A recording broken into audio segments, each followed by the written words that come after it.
Eh bien, pour ce 5e roman de Sophie Brocasse, Le lit clos, aux éditions Miel et Barreau, ce qu'on peut appeler le pitch est un peu trompeur. Je vous le lis.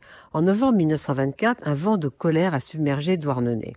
3000 ouvrières des sardineries ont décidé de refuser les cadences infernales, les salaires de misère, le travail des enfants et ont initié ce qui restera la première et l'une des plus importantes grèves féminines du XXe siècle. Oui, c'est vrai. Mais ça donne l'idée que ce lit clos serait un roman social dans une atmosphère à la Zola. Et c'est surtout le destin de 2 femmes que suit Sophie Brocasse avec beaucoup de subtilité et un grand sens du portrait. Rose habite Tréboul, non loin de Douarnenez. Elle a un peu plus de 17 ans, au début des années 1920, quand sa mère meurt en mettant au monde le petit dernier.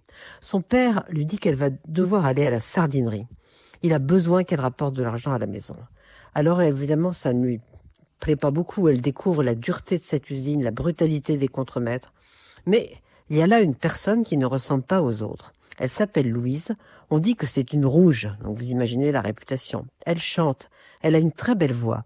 Il est très important de se souvenir qu'elle a une très belle voix.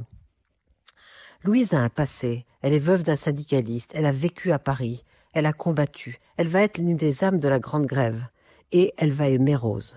Rose, qui jamais n'avait dormi ailleurs que chez son père, rentre chez Louise un soir. Je vais vous lire. « Je suis sonnée, j'ai besoin de dormir, souffle Louise. » Sans attendre la réponse, elle grimpa dans le lit clos, si dévêtie, ne gardant que sa robe de dessous en batiste légère, et fit signe à Rose par la porte coulissante de la rejoindre. Rose s'avança, intimidée, et se hissa dans ce qui lui apparut comme un nid blanc. Blanc crémeux des rideaux de cretonne, blanc laiteux du drap de gros coton, blanc chantilly du traversin. Elle se déshabilla à son tour dans un coin du lit clos et s'allongea le plus loin possible de Louise pour ne pas la déranger. Mais Louise dormait déjà. Alors, évidemment, elle a une nouvelle vie, mais elle se sent coupable d'aimer une femme. Elle est prisonnière de son éducation catholique et des conventions. Elle pense qu'une femme doit aimer un homme et avoir des enfants. Et puis, au fond, c'est comme si la fin de la grève et la victoire relative avaient éteint son désir. Elle n'entend plus Louise qui lui parle de liberté, d'aller vivre à Paris où on pourra s'aimer sans crainte. Elle a rencontré Émile, un marin.